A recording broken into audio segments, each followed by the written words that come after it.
Salam uşaqlar, hər vaxtınız xeyir. Bugünkü mövzumuz tənasübdür. Deməli, tənasübdə çalışmaları yazaraq həm dərsimizin qısa öyrənmə metodunu da vermiş olacaq.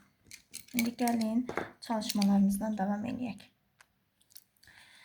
Tənasübdə nə? Birincidə nə deyir? Deyir ki, nisbətlərin ekvivalent olduğunu göstərməklə onların tənasüb əmələ gətirdiyini əsaslandırın. Tənasübün kənar və orta hədlərini göstərin. Ümumiyyətlə, biz bilirik ki, iki nisbətin bərabərliyinə tənasüb deyilir. Məsələn, 4-ün 6-ya və 10-un 15-in nisbətləri bərabər olduğuna görə tənasüb əmələ gətirir. Bu nədir? Tənasübdə orta hədlər və kənar hədlər anlayışları var. Bu şəkildə yazsaq, bunu qısa göstərim.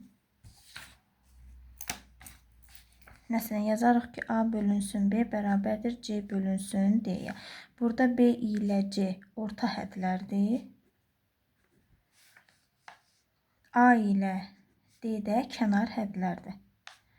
Mən bunun dərs izahını paylaşmışam əvvəlki videolarda. Onu açıqlama hissəsinə linkini qoyacağım. Siz oradan elə dərsin izahına da baxıb sonra bu mövzulara, tapşırıqlara baxsınız daha yaxşı olar. Deməli, ekvivalent nisbətlər nə idi? Ekvivalent nisbətlər hər kəsrin sürət və məxrəcini ya eyni ədədə vurmalıydıq, ya da eyni ədədə bölməliydik. İndi deyir, nisbətlərin ekvivalent olduğunu göstərməklə onların tənasüb əmələ gətirdiyini əsaslandırın. Gəlin nömrə 1-nə başlayaq. Baxaq, görək. A-da deyir ki, 8 bölünsün 12 bərabərdir 4 bölünsün 6. Bizdə orta hədlər 12 ilə 4-dür, kənar hədlər də 8 ilə 6-dır. Deməli, mən hər tərəfi neçəyə bölmüşəm ki, və yaxud da məsələn 8 böl 12-dən mən 4 böl 6-nı necə almışam? Bu əslində nə deməkdir? 8 böl 12 bərabərdir 4 böl 6-dır da. Bu deməkdir. Yəni, bu şəkildə də yaza bilərsiniz, bu şəkildə də yaza bilərsiniz. Yəni, 8-dən mən 4-ü necə almışam? 12-dən 6-nı necə almışam? Bilirik ki, hər tərəfi 2-yə bölmüşəm. 8-i 2-yə böləndə 4, 12-ni 2-yə böləndə 6 eləyir. İndi burada biz baxırıq ki, tənasübün kənar hədlərini deyir, orta hədlərin göstər. Kənar hədləri 8 ilə 6-dır. Yazırıq kənar hədlər. 12 ilə 4 də orta hədlərdir. İndi gəlin baxaq görək, bunlar tənasüb əmələ gətirib. Tənasüb nədir? Kənar hədlərin hasili orta hədlərin hasilinə bərabərdir. Yəni, mən 8-i 6-ya vuranda nə alıram? Kənar hədləri. 8-i 6-ya vuranda 48 alıramsa, tənasüb olmağından ötürü mən orta hədləri 12-ni 4-ə vuranda da 48 almalıyam. Deməli, A variantı tənasübdür. İndi B variantını yazaq. 3 bölünsün 4,5 bərabərdir 16 bölünsün 24. Yenə bunu bu şəkildə yazaram. Sizə də rahat göstərməkdən ötürü 16 da 24. İndi biz baxırıq ki, 3-dən 16-nı necə almışıq? 4,5-dən 24-ü necə almışıq? Deməli, biz nə edərik? 3-ü birinci 3-ə bölərəm. Sonra, deməli, 16-ya vurarım.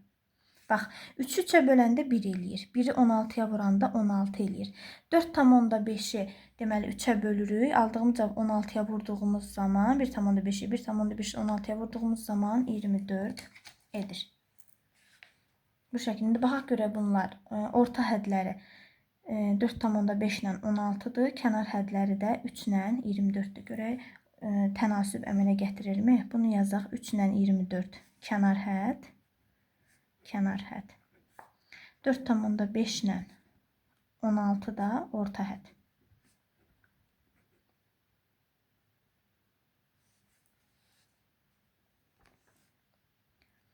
Üçü yazacaq. 3 vurulsun 24. 4,5 vurulsun 16. Burada deyəcək 72. Burada edəcək 72. Deməli, bunlar tənasübdür. Gəlin görək C variantı nə deyir?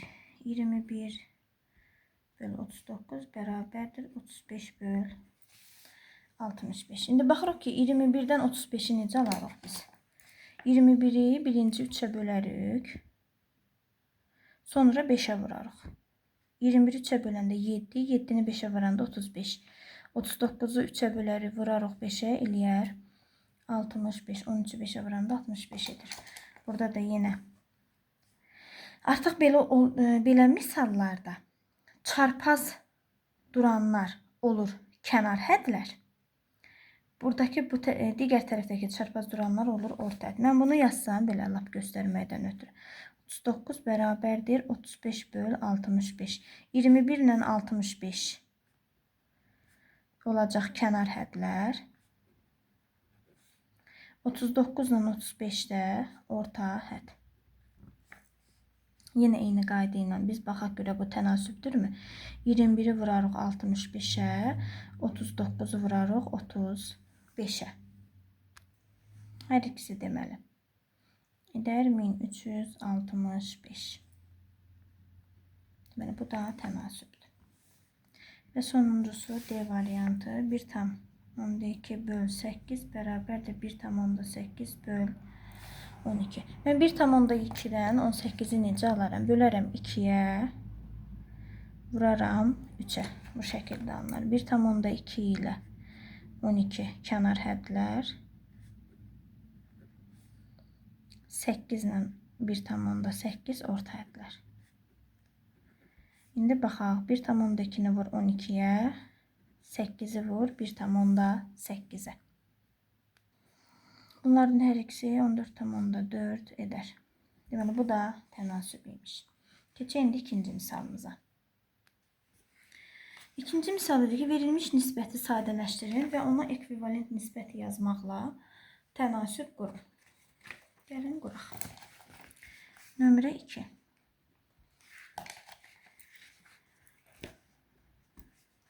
Altı böl 3 nisbəti. 6 böl 3 nisbətini biz sadələşdirsək, hər tərəfi neçəyə bölərik? Hər tərəfi 3'ə bölərik. Hər tərəfi 3'ə bölsəm, 6'nı 3'ə böləndə yazaram 2. 3'ü də 3'ə böləndə yazaram 1. Biz bunu sonra yoxlasaq, görərik ki, tənasüb andır. Yəni 3'ü 2'yə vuranda da 6 eləyir, 6'nı 1'ə də vuranda 6 eləyir. Elə ekvivalent nisbət bu şəkildə yazmaqla tənasüb qurmaq olar.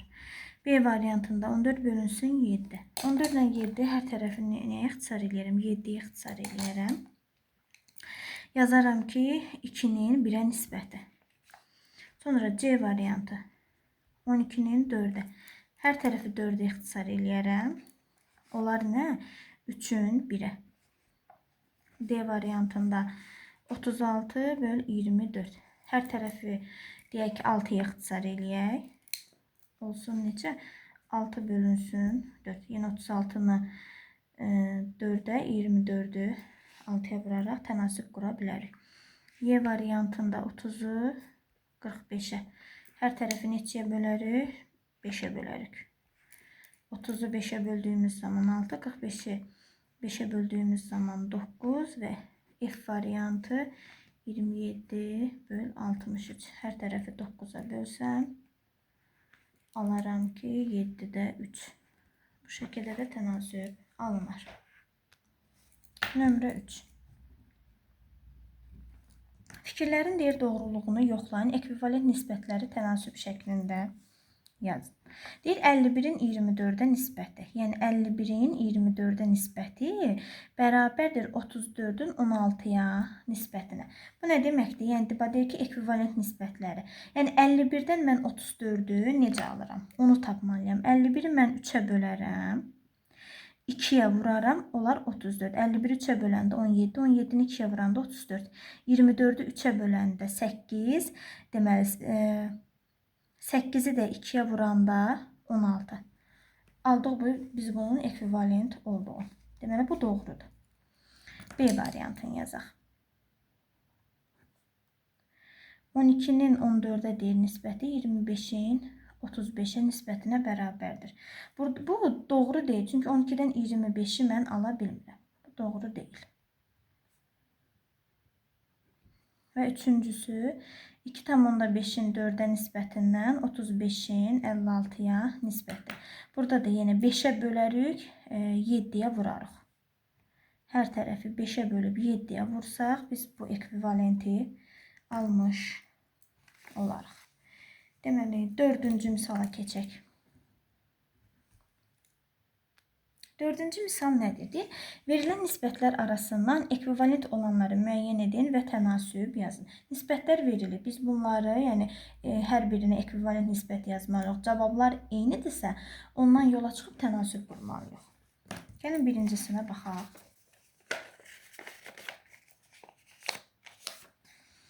Birincidə yazır. 6-nın 14-ə, 9-un 21-ə və 14-ün 28-ə. Mən 6 ilə 14-ün hər tərəfini 2-yə bölərəm.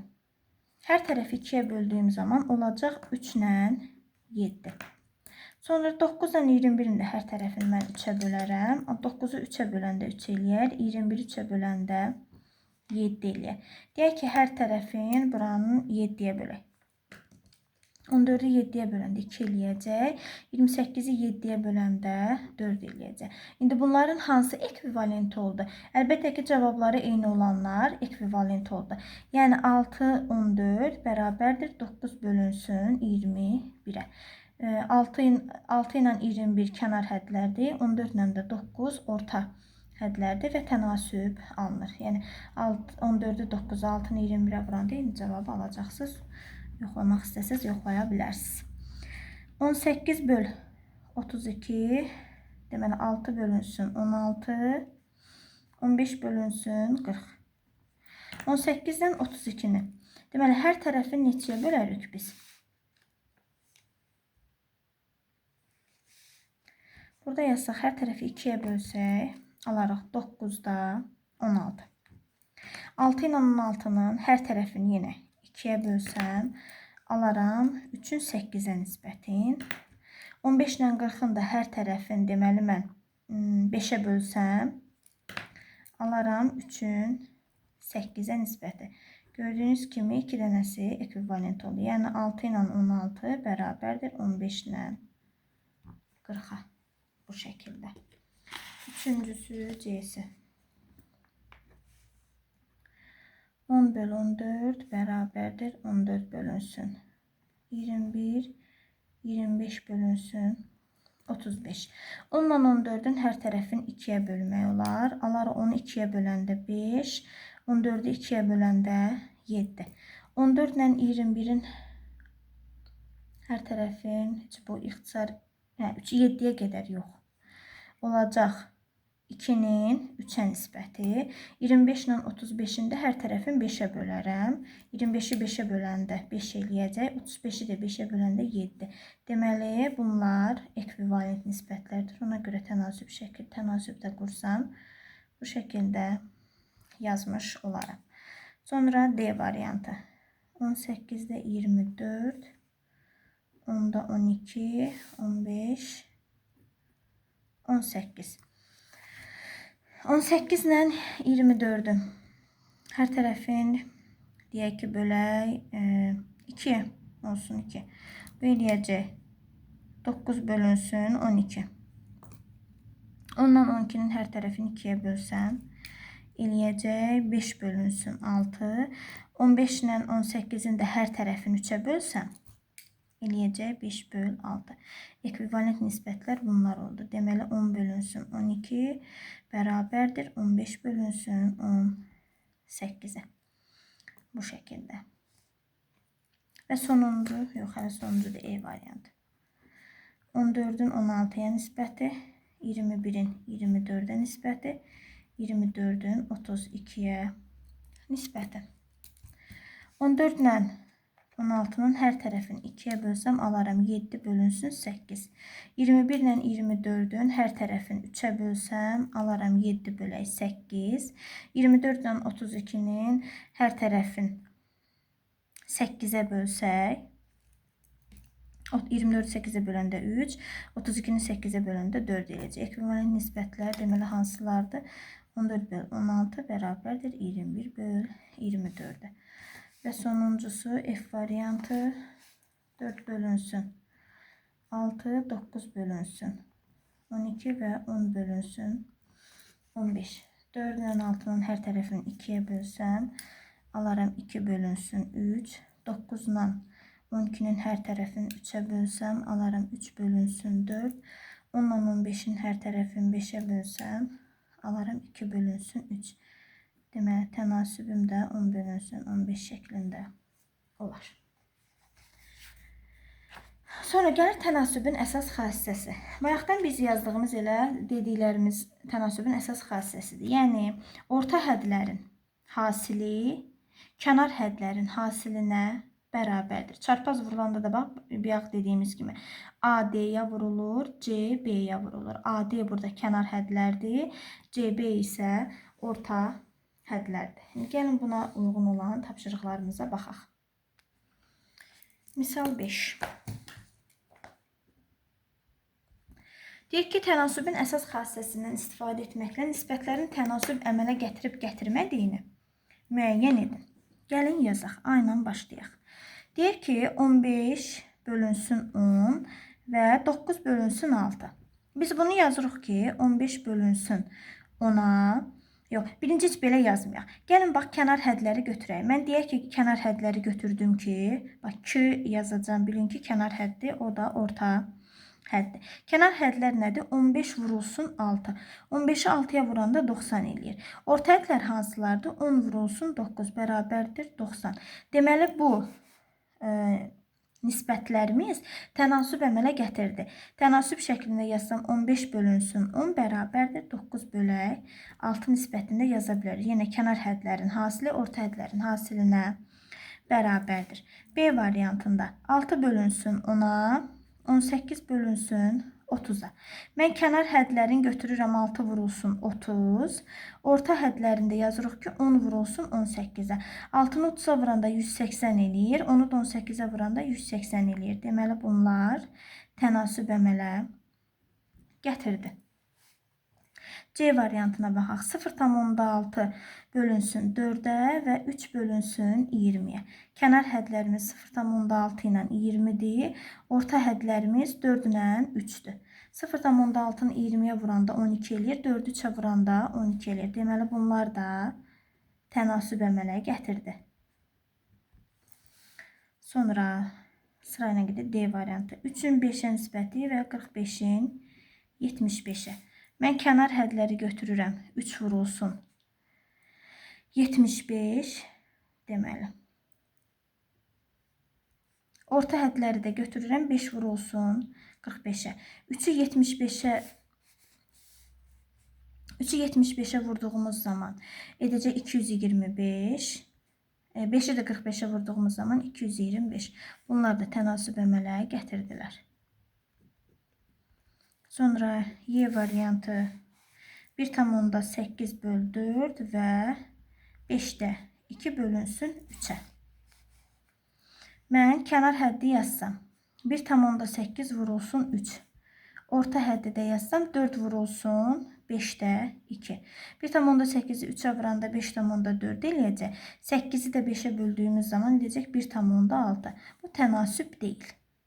Gördünüz ki, fərqli cavab alındı. Biz demişik ki, kənar həddin hasili orta həddin hasilinə bərabər olmalıdır. Olsun F variantı. 4'ün 3'ə nisbəti 12'nin 9'a nisbəti. 4'ün 3'ə 12'nin 9'a.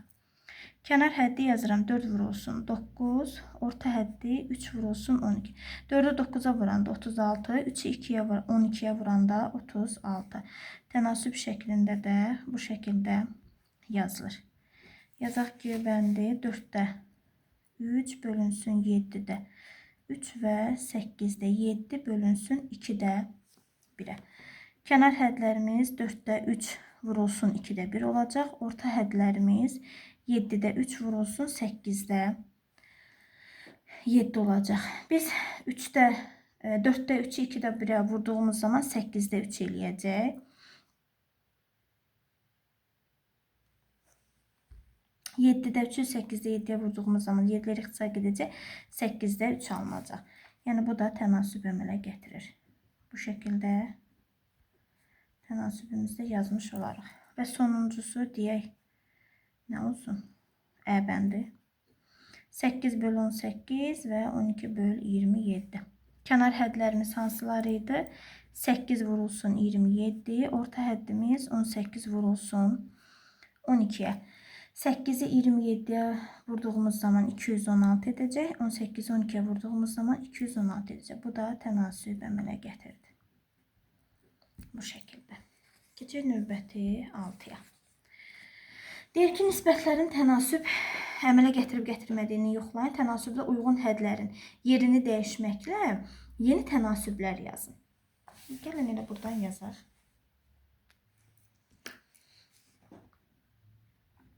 Nömrə 6. Yazıb A bəndi 4 ilə 5 və 12 ilə 15. Nisbətlərin tənasüb əmələ gətirib-gətirmədiyini yoxlayın. Biz nə etməliyik? Yenə kənarla ortanı bir-birinə vurmalıyıq. Görək cavablarımız eyni olacaq. Kənarımız burada nədir? 4 vurulsun 15'dir. Ortamız nədir? 5 vurulsun 12'dir. 4'ü 15'e vurduğumuz zaman 60 edir. 5'i də 12'ye vurduğumuz zaman 60 edir. Deməli, bunlar tənasübdür. Mən yazaram ki, elə 4'ün 5'ə nisbəti bərabərdir 12'nin 15'ə nisbəti. Bir dənə tənasübümüz bu oldu. Biz sonra tənasüblərin, deməli, kənar hədləri ilə orta hədlərin yerini dəyişərək yeni tənasüblər ala bilərik. Yəni, indi gəl deyək ki, ortanı dəyişək. Bax, buradan yazıram ki, orta dəyişilir. Kənarlar olduğu kimi qalır. Orta dəyişəndə 12 bu şəkildə olur. 5 gəlir 12'nin yerinə, 15 də olduğu kimi qalır. Mən deyək ki, deyirəm kənar hədləri dəyişək. 15 gəlir bura, 12 olduğu kimi qalacaq. 5 də olduğu kimi qalır, 4 keçir digər tərəfə. Bu şəkildə, yəni kənar hədlərin, orta hədlərin yerini dəyişərək yeni tənasüb almaq olar. Sonra yazıb 22 bölünsün 14 və 44 bölünsün 26. Kənarları nədir? 22 vurulsun 26'ya, orta nədir? 14 vurulsun 44'ə. 22'ni 26'ya vuranda 572 eləyir, 14'ü 44'ə vuranda 616 eləyir. Bunlar deməli tənasüb deyil. Tənasüb deyil. C variantı. 1,2 bölünsün 1,8 və 2 bölünsün 3'ə. Kənarlarımız nədir? 1,2 vurulsun 3. Ortamız 1,8 vurulsun 2. Hamısı edir nə? 3,6. Bunlar tənasübdür. Yenə biz tənasüb qursaq 1,2 böl 1,8 bərabərdir 2 bölünsün 3'ə. Gəlin yenə birinci ortanı dəyişək. Ortanı dəyişəndə kənarlar olduğu kimi qalacaq. Ortalar dəyişəcək. 2 bura gələcək. 1,8 bura 3 olduğu kimi. Yenə mən 2'nin onsuz da 1,8'ə vuranda 3,6'nı alacağım deyə sadəcə yerini dəyişdir. Sonra kənarları dəyişsəm 3 bölünsün 2 bərabərdir 1,8 bölünsün 1,2. Bu şəkildə də yazmaq olar. Və sonuncusu D variantı. D variantında deyir 1'in 2'ye nisbəti, 6'da 1'in 3'də 1'ə nisbəti. Kənarlarımız nədir? 1 vurulsun 3'də 1'dir. Ortamız nədir? 2 vurulsun 6'da 1'dir. 1 3'də 1'ə vuranda elə 3'də 1 eləyir. 6 ilə 2 ixtisa gedib, burada 3 qalır, 3'də 1. Bunlar da deməli tənasüb əmələ gətirdi. Yazaram 1 bölünsün 2 bərabərdir 6'da 1 bölünsün 3'də 1'ə. Ortanı dəyişsək 1 bölünsün 6'da 1 bərabərdir 2 bölünsün 3'də 1. Kənarları dəyişsəm, siz buna da uyğun kənarı dəyişə bilərsiniz. Məsələn, aldığınız cavaba da uyğun. Elə misallar olacaq. Bu 8-ci misal ona aiddir. Orada izahını verəcəm. Gəlin elə buna uyğun dəyişək. Kənarları 3'də 1 bölünsün 6'da 1 bərabərdir 2 bölünsün 1'ə. Bu şəkildə yazmış olacaq. Növbəti 7. Tənasübün əsas xassəsini istifadə etməklə məhculu tapın. Gəlin tapaq. Biz deyirik ki, A variantında 6 bölünsün x bərabərdir 12 bölünsün 28. Tənasübün əsas xassəsi nədir? Kənar hədlərin hasili orta hədlərin hasilinə bərabərdir ki, orta həddin hasili 12'ni vurulsun x-ə bərabərdir 6 vurulsun 28'ə. 12'ni x-ə vuranda 12x eləyir. 6'nı 28'ə vurduğumuz zaman edir 168. Buradan x-i necə tapıram? 168'i 12'yə böləndə edir 14. B variantı. Adi tənlik kimi yəni həll edirik də. Bərabərdir x bölünsün 63. Burada 9'u x-ə vururuq. 9x bərabərdir 63 vurulsun 2'yə. 9x bərabərdir 126. X də bərabərdir 126'nı 9'a böldüyümüz zaman edir 14. C variantının 3 bölü 4 bərabərdir. Y bölünsün 8. Yəni orta həddin hasili kənar həddin hasilinə bərabərdir. 4y bərabərdir 8-i 3-ə vuranda 24, y də bərabərdir 6-ya. Sonra D variantı 21 bölü 5 bərabərdir 35 bölünsün y-ə. Yəni 21y bərabərdir 5 vurulsun 35-ə. 21y bərabərdir 175 edir. Y nəyə bərabərdir? 175 böl 21-ə. Hər tərəfi biz 7-yə böldüyümüz zaman edəcək 25-də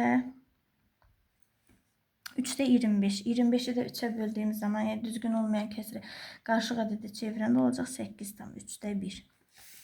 Sonra Y bəndi 7 bölünsün 3 bərabərdir 5 bölünsün x-a. 7x bərabərdir 3 vurulsun 5. 7x bərabərdir 15-ə. X də bərabərdir 15 bölünsün 7. Bu da 2,7-də 1 edər.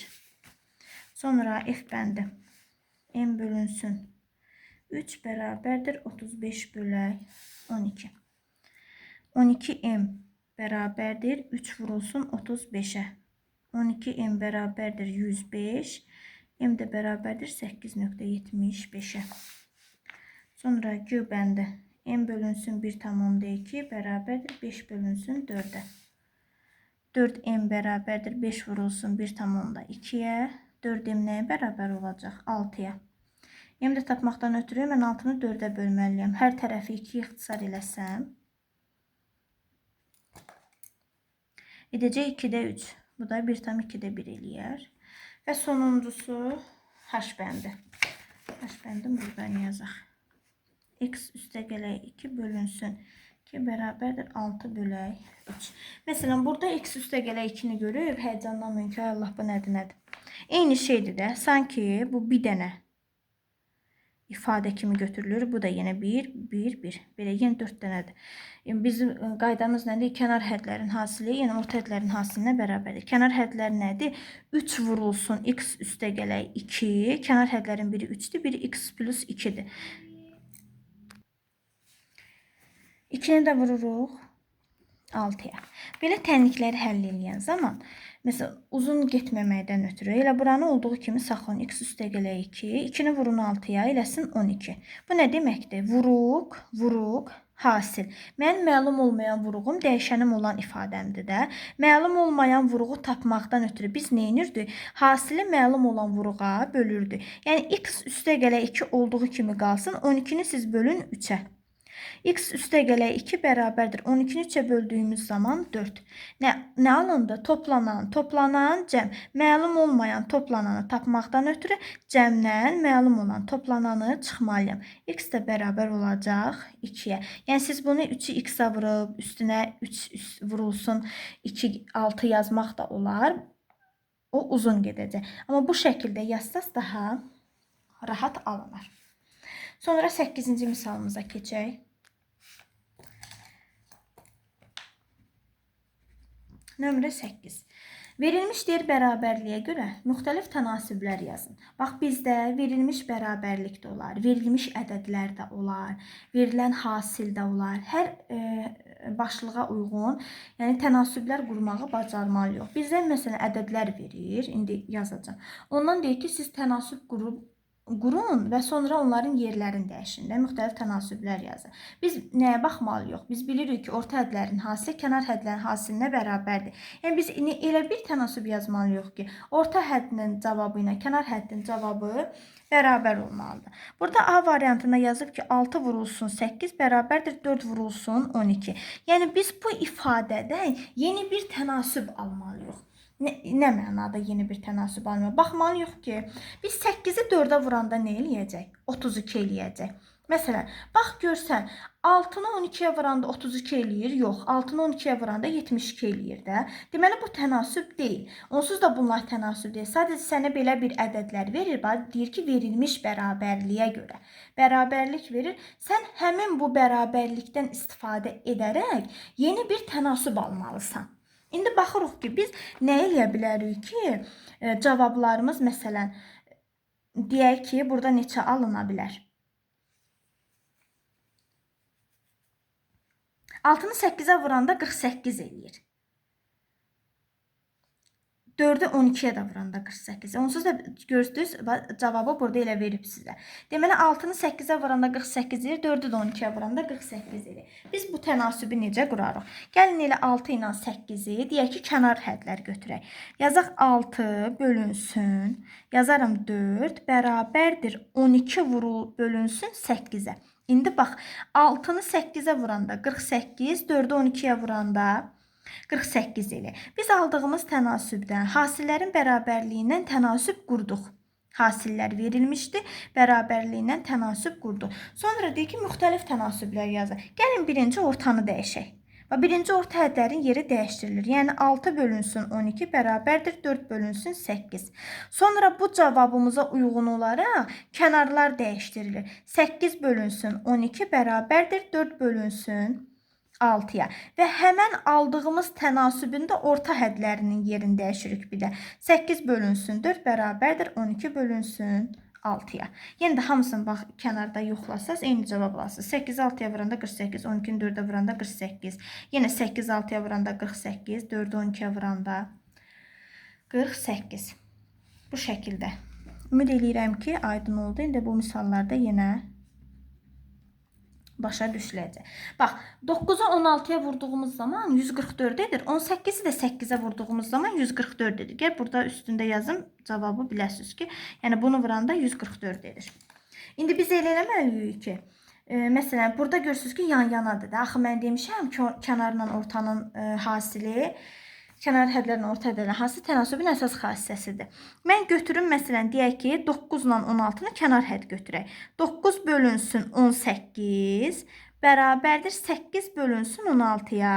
Yəni 9'u 16'ya vuranda 144, 18'i 8'ə vuranda 144. Yenə eyni qayda ilə gəlin ortanı dəyişək. 9 bölünsün 8'ə bərabərdir 18 bölünsün 16'ya. Sonra kənarları dəyişək. Aldığımız cavablara əsasən kənarları dəyişirik biz həmişə. 9 bölünsün 18 bu şəkildə yazsaq bərabərdir 8 bölünsün 16'ya. Ondan sonra yenə ortanı dəyişsək 16 bölünsün. Yox, burada nə yazdıq biz? 9 bölünsün 18 bərabər 8 bölək 16'ya. 9 böl 8, 18 böl 6. Kənarı biz dəyişəndə 16 bölünsün. Buradan yazım. Burada çaşdıq. Kənarı dəyişirik indi. Kənarları dəyişəndə 16 bölünsün 8 bərabərdir 18 bölünsün 9'a. Sonra biz yenə həmən bu ifadəyə əsasən ortaları dəyişirik. 16 bölünsün 18 bərabərdir 8 bölünsün 9'a. Keçək C variantına. Yazıb ki 3 vurulsun 12 bərabərdir 4 vurulsun 9'a. 3'ü 12'ye vurduğumuz zaman 36, 4'ü 9'a vuranda 36. Bax buradan yazıram ki, yəni cavabları 36'dır. İndi tənasüb qurmağa. Gəl yenə 9 ilə məsələn biz deməli 9 ilə 4'ü biz kənar hədd götürək. Yazaq ki 9 bölünsün 12 bərabərdir 3 bölünsün 4'ə.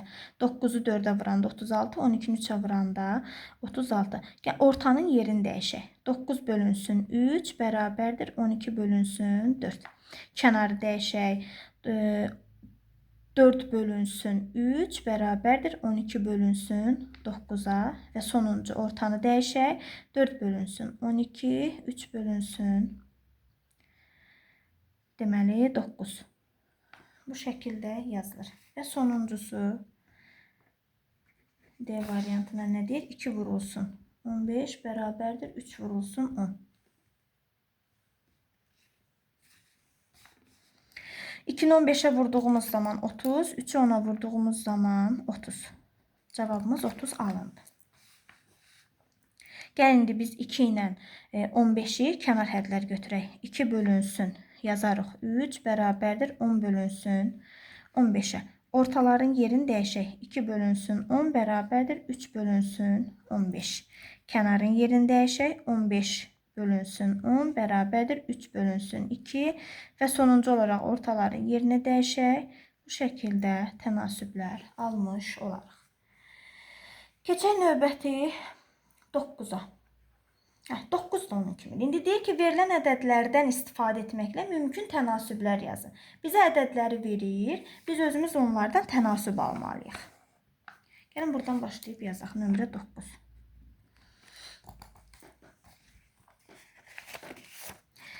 Verilən ədədlər nədir? Bizə birinci ədəd verilib 4, 5, 8, 10.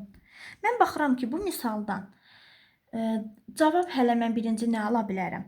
Baxıram ki, mən 8-lə, deməli, 5-i, 8-i 5-ə vuranda da 40 eləyir. Bax, 4-ü 10-a vuranda da 40 eləyir. Bax, kənarda yazıram.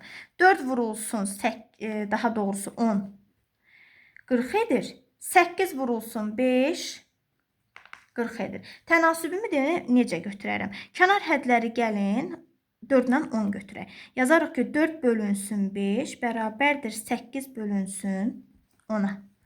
4-ü 10-a vuranda 40 eləyəcək, 5-i 8-ə vuranda 40 eləyəcək. Yəni ortanı, kənarı dəyişməklə yeni tənasüblər yaza bilərsiniz. Mən bir dənəsini yazıram, digərlərini özünüz yazarsınız.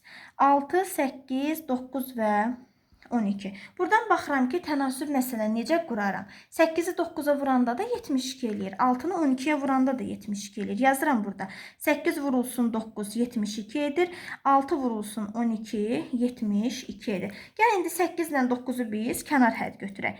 8 bölünsün 6 bərabərdir 12 bölünsün 9-a. Yenə kənar həddlərin hasili orta həddlərin hasilinə bərabərdir. C variantı 8, 2, 1 və 16 verib. Baxıram ki, 8-i mən 2-yə vuranda da 16 eləyəcək. 16-nı 1-ə vuranda da 16 eləyəcək. İndi gəl 16 ilə 1-i kənar hədləri götürək. 16 bölünsün 8 bərabərdir 2 bölünsün 1-ə. Yəni 16-nı 1-ə vuranda 16 eləyəcək. 8-i 2-yə vuranda 16 edəcək. Sonuncusu D, 3, 18, 2 və 27. Deməli, 27-ni 2-yə vurduğumuz zaman 54 edəcək. 3-ü də 18-ə vurduğumuz zaman 54 edəcək. İstədiyinizi kənar orta götürə bilərsiniz. Götürək belə. 18 bərabərdir 3 böl 2 nisbət. 27-ni 2-yə vuranda 54, 3-ü 18-ə vuranda 54. Bu şəkildə yazılır. Keçək növbəti 10-a. Nömrə 10. Şərtə uyğun deyir tənasüb qurun. Kənar hədləri 6 və 10 olsun. Gəlin quraq. Kənar hədləri 6 və 10-dursa, deməli kənar hədlərin hasili 60-dır. Bu kənardır. Mən ortanı da elə tapmalıyam ki, 60 olsun. Yazaram ki, 2 vurulsun 30. Bərabərdir 60. Bu da oldu orta hədd. İndi tənasüb qursam, necə alınır? Yazarıq ki, məsələn, 6 bölünsün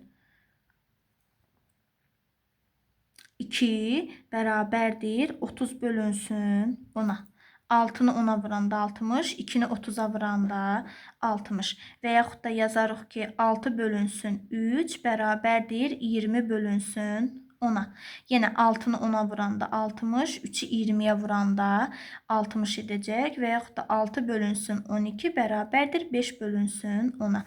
6-nı 10-a vuranda 60, 12-ni 5-ə vuranda 60 edəcək. B variantında deyir ki, orta hədlər 5 vurulsun 8-dir. Yəni 40-dır. Yəni mən də kənarımı elə eləməliyəm ki, 40 almalıyam. Əgər 4 bölünsün 5 bərabərdir 8 bölünsün 10-a.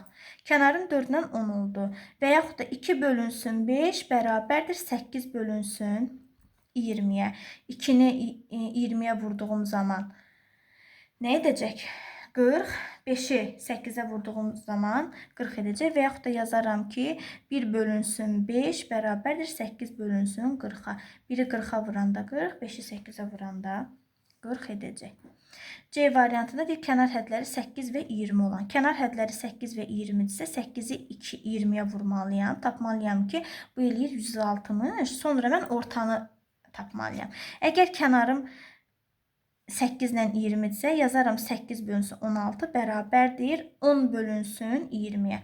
8-i 20-yə vuranda 160, 16-nı 10-a vuranda 160. 8 bölünsün 80 bərabərdir 2 bölünsün 20-yə. 8-i 20-yə vuranda 160, 80-i 2-yə vuranda 160 və yaxud da 8 bölünsün 32 bərabərdir 5 bölünsün 20 şəklində yaza bilərik.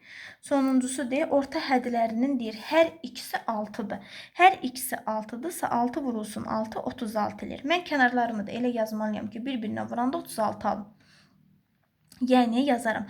36 bölünsün 6 bərabərdir 6 böl 1. 36-nı 1-ə vuranda 36 eləyir və yaxud 18 bölünsün 6 bərabərdir 6 bölünsün 2. 18-i 2-yə vuranda 36 edir və yaxud da 4 bölünsün 6 bərabərdir 6 bölünsün 9. 4-ü də 9-a vuranda 36 edir. Və 11-ci misal. Boş xanaya deyir, elə ədədi tapın ki, alınan 4 ədəddən tənasüb qurmaq mümkün olsun. Hər üçlük üçün neçə müxtəlif ədəd seçməyərək fikrinizi əsaslandır. Ümumiyyətlə, gəlin görək, boş xanaya elə ədəd tapın ki, alınan 4 ədəddən tənasüb qurmaq olsun. Bunu tapaq. Yazıb 1, 2, 5. Mən baxıram ki, buradan yazaram ki, məsələn, ən azından mən 1-i 5-ə vursam 5 eləyər, 2-ni nəyə vursam 5 eləyər, heç nəyə. Və yaxud 2-ni 1-ə vuranda 2 eləyəcək, 5-i nəyə vursam 2 eləyər, heç nəyə. Onda elə götürərəm, 2-ni 5-ə vuraram, 10 eləyər. 1-i də mən 10 yazaram ki, tənasüb qurum. Necə qurum? Yəni 1 bölünsün 2 bərabərdir 5 bölünsün 10-a. Yəni 1-i 10-a vuranda 10 eləyəcək, 2-ni də 5-ə vuranda 10 edəcək. Digəri 7, 3, 14. Baxıram ki, 7, 3, 14-dür. Nə eləyə bilərik? Məsələn, 14-ü biz 3-ə vurduğumuz zaman edir 42. 42 edirsə, məsələn, 7-ni 3-ə vuranda 21 eləyir. Mən 21-i hardan ala bilərəm 14-ə vuranda? Heç harda. 42 eləyirsə, 7-ni mən 6-ya vurmalıyam ki, 42 eləsin. Yəni, 7 bölünsün 3 bərabərdir 14 bölünsün 6 kimi tənasüb qurmaq olar. C variantında 2, 5, 6 da boşluq yazıb. Baxırıq ki, biz nə edərik? 5-i 6-ya vuranda 30 eləyir. 2-ni nəyə vursam? Məsələn, 2-ni 5-ə vuranda 10 eləyir. 6-ni nəyə vuranda 10 eləyəcək? Heç nə. 2-ni 6-ya vuranda 12 eləyir. 5-i nəyə vursam 12 eləyir? Heç nə. Onda yazıram ki, 5-i 6-ya vuranda 30 eləyir. 2-ni 30 almaqdan ötürü 15-ə vuraram, değil mi? Yazaram ki, 2 bölünsün 5 bərabərdir 6 bölünsün 15-ə. Yəni 6-nı 5-ə vuranda 30, 2-ni 15-ə vuranda 30. Və sonuncusu D variantı yazıb 3, 6, 9 və boşluq yazıb. Deməli, 6-nı 3-ə vuranda 18 eləyir. 9-u da mən 2-yə vursam eləyər 18. Tənasüb qursaq 3-ün 9-a nisbəti, 2-nin 6-ya nisbəti yazmış olarıq. Keçək 12-yə. Nömrə 12. 12-də nə deyir? Suallara deyir, cavab verin. Düzbucaqlının uzunluğu və eni 4-ün 3 nisbətindədir. Düzbucaqlının uzunluğu 6 metr olarsa, eni nə qədərdir? Uzunluğu və eni dediyinə görə yazıram burada. Uzunluq, biz nisbətdə nə keçmişdik? Əvvəlki hədd, sonraki hədd. Əvvəlki hədd burada uzunluğudur, 4-dür. Eni də sonraki olduğuna görə 3-dür. Sonra deyir ki, düzbucaqlının uzunluğu 6 metrdir. Kənardan da yazırıq ki, uzunluq 6 metrdir. Deməli, bu nə deməkdir? Uzunluqla uzunluq sanki kənar hədlərdir. Enlə en orta hədlər olmalıdır. Bundan biz tənasüb kimi qurmalıyıq da. Deməli, 4-ü 3-ə nisbəti hər hansı bir ədədində 6-ya nisbəti. Çünki bax, yenə dediyim kimi uzunluqlar eyni olduğuna görə sanki biz bunu kənar hədlərmiş kimi götürürük. 4-ü 6-ya vurduğum zaman 24 elədiyinə görə mən 3-ü 8-ə vurmalıyam ki, eyni 24-ü alım. Deməli, enimiz də nə qədər imiş? Enimiz də 8 metr imiş. Bu şəkildə. B variantı deyir, Samirin yaşı ilə bacısının yaşı 3-ün 2 nisbətindədir. Biz yazarıq Samir 3'dür, bacısı 2'dir. Samir'in 12 yaşı var. Bax yenə. Samir'in 12 yaşı var. Gəl görəyində bacısının neçə yaşı var. Sanki yenə Samir'in yaşları kənar hədlər götürülür. Bu şəkildə götürsəz daha rahat olar. Sonra bunu adi tənli ilə də yaza bilərsiniz. Nədən göstərirəm indi sizə. Deməli, yazarıq ki, 3'ü bölürük biz 2'yə bərabərdir. Bölünsün 12'yə. Deyək ki, bura x-dir də, biz buna tapa bilmirik. Neyniyərik? 2-ni vurarıq x-ə bərabərdir, 12-ni vurarıq 3-ə. 2-ni x-ə vuranda 2x, 12-ni 3-ə vuranda 36 eləyir. X burada nəyə bərabər olacaq? Deməli. X-də bərabərdir 36-nı 2-yə böldüyümüz zaman eləyəcək 18. İndi gəlin görək 18-i yerinə yazanda eyni cavabı biz alacaq. 3-ü 12-yə vuranda 36, 2-ni də 18-ə vuranda 36 edir. Deməli, bacısının neçə yaşı var imiş? 18. Yəni, tənli kimi də yaza bilərsiniz. Belə çətin gəlirsə tapmaq. C variantında deyir ki, sinifdə 10 dənə qız var. Oğlanların sayı ilə qızların sayı 6-nın 5-ə nisbətidir. Oğlanlar 6'dır, qızlar 5'dir. Nisbətində olarsa sinifdəki oğlanların sayı nə qədərdir? Oğlanların sayını biz bilmirik də. 10 dənə qız var. Oğlanların sayını tapmalıyıq. O da x-dir də. Bizim tənasübü qursa yazarıq ki 5 bölünsün 6 bölünsün 5. Oğlanları bilmədiyimizə görə x bölünsün 10 yazaq. Buradan x'i tapsaq 5x bərabərdir 60. X də bərabərdir 12'yə. Yəni 12'ni almış olaraq. Bu şəkildə. Sonra keçək 13.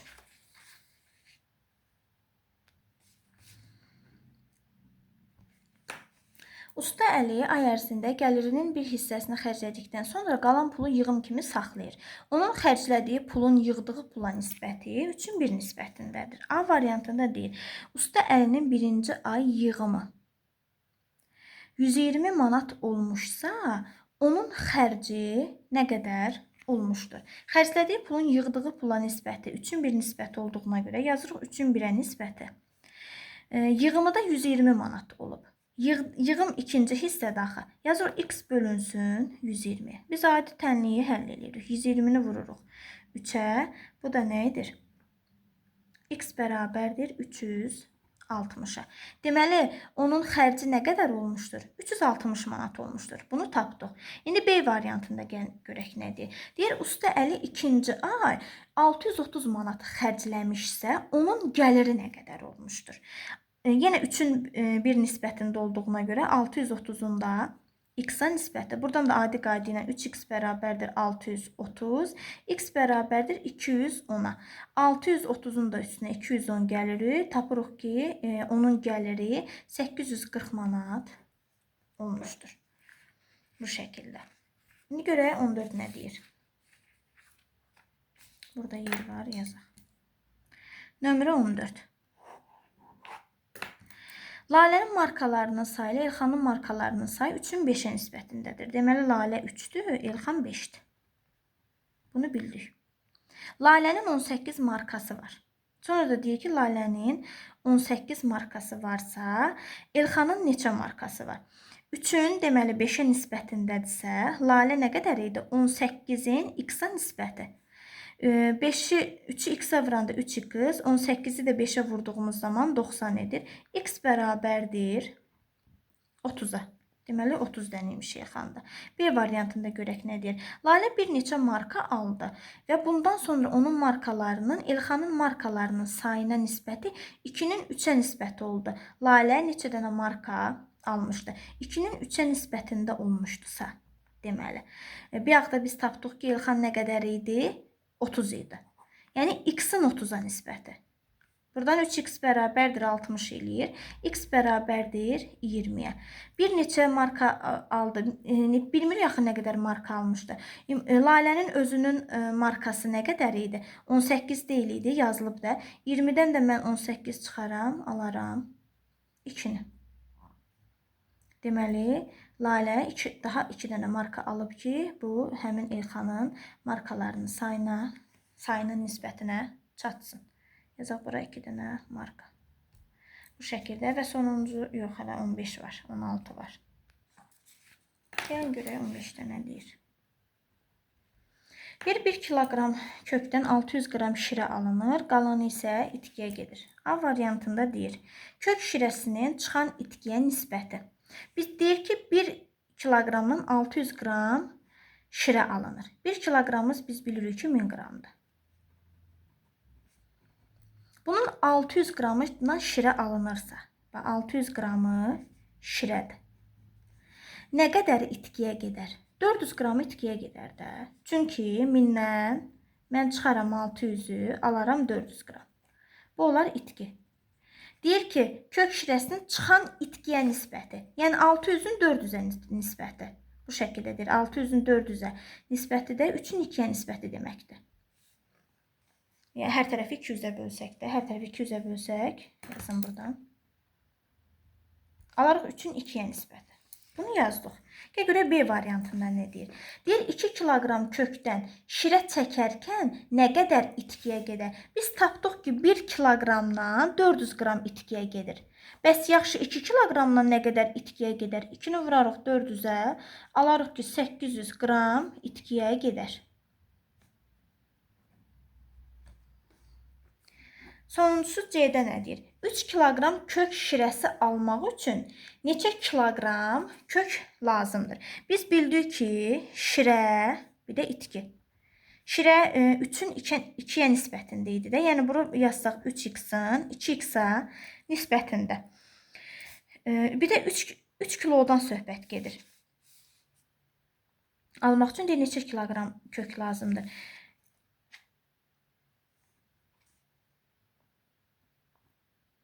3x-i biz bölərik 3-ə. Daha doğrusu 3x-i bərabər eləyərik 3-ə. Şirədən var, kök şirəsi almaq üçün deyir neçə kiloqram kök gedir.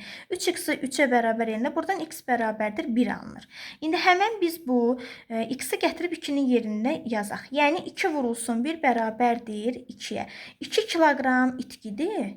Elə burada özündən 1 aldıq deyə 3x də bərabərdir 3 vurulsun 1-ə. Yəni 3 kiloqram da şirədir. Neçə kiloqram kök lazımdır deyəndə həmən bu itki ilə şirəni toplamalıyıq. Tapmalıyıq ki, 5 kiloqram kök lazımdır. Bu şəkildə. Və sonuncusu 16. Yekunlaşırıq. Deməli, qutuda 10 dənə deyir ağ və 10 dənə qırmızı top var. Yazırıq 10 ağ, 10 qırmızı. Qutuya 2 dənə ağ və bir neçə qırmızı top əlavə olundu. 2 dənə ağ əlavə olunubsa, olub 12 dənə ağ. Bir neçə dənə əlavə edildikdən sonra qırmızı. Qırmızını bilmirik nə qədər əlavə olunub. Ağ və qırmızı topların sayı 3-ün 4-ə nisbətində oldu. Ağla. Ağ 3 oldu, qırmızı 4 nisbətində oldu. Qutuya bir neçə dənə əlavə qırmızı top əlavə edildi. Biz baxırıq ki, 12 ilə yazırıq. 12 bölünsün x bərabərdir 3 bölünsün 4-ə nisbəti. 12 ağ idi, 3 ağdır. Qırmızını bilmirik nə qədərdir. 4-ün nisbəti də qırmızının da nisbəti 4 idi. Burada deyə bilərsiniz ki, 10 dənə qırmızıdır. Amma sonra deyir, axı, bir neçə dənə əlavə olunub. Nə qədər əlavə olunmağını bilmirəm axı mən. Deməli, 3x bərabərdir, bu eləyəcək 48. X bərabərdir nəyə? 16 dənə qırmızı var. Tapdıq ki, qırmızı 16 dənədir. Əvvəl nə qədər idi? 16 dənədən də onu çıxıram. Tapıram ki, 6 dənə qırmızı əlavə edilib. 2 dənə ağ əlavə olunubmuş. 6 dənə də qırmızı əlavə edilibmiş. Bu qədər. Bunu paylaşdıqdan sonra da çalışacağım güvənlə iş dəftərində sabah gün ərzində paylaşım.